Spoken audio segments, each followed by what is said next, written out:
লোহাতে কেউ হাত দিবেন না।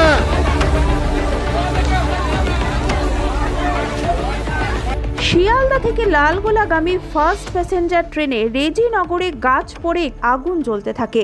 বুধবার রাতে রেজিনগর থানার দাঁতপুর এলাকায় এই ঘটনা ঘটে। ট্রেনের যাত্রীদের মধ্যে এই ঘটনাকে কেন্দ্র করে ব্যাপক আতঙ্ক ছড়িয়ে পড়ে। ট্রেনে থাকা যাত্রীরা জানিয়েছেন, বেথুয়া ডহুরি থেকে বৃষ্টি শুরু হয়। এরপর ট্রেনটি লালগোলার দিকে যাওয়ার সময় রেজিনগর রেল স্টেশন ঢোকার আগে লেডিস কামরার উপরে একটি গাছ পড়ে যায় এবং লেডিস কামরার উপরে যে বিদ্যুতের তার রয়েছে সেখানে গাছ পড়েই যাওয়ায় আগুন জ্বলতে থাকে। ট্রেনের যাত্রীরা আতঙ্কে ট্রেন থেকে লাফ দিতে শুরু করে।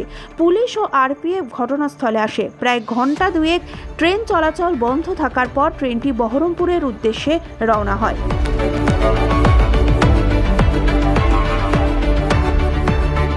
দাঁড়িয়ে যায়, কারেন্ট চলে যায়, কলটা লিভে যায়।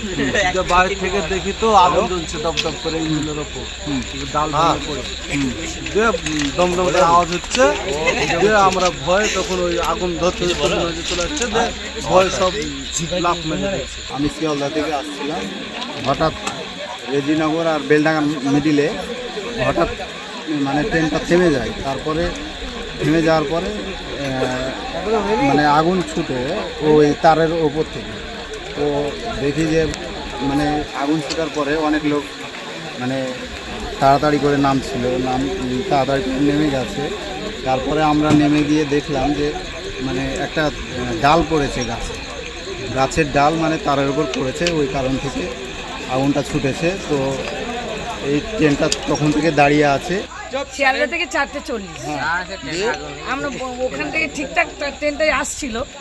তারপরে হঠাৎ রেজিনগর ছাড়লো, এরকম একটা আগুন লেগেছে বলে সবাই লাভ দিতে লাগলো। আমরাও সবাই লাভ কেটে ছোটাছুটি করতে আরম্ভ করলাম।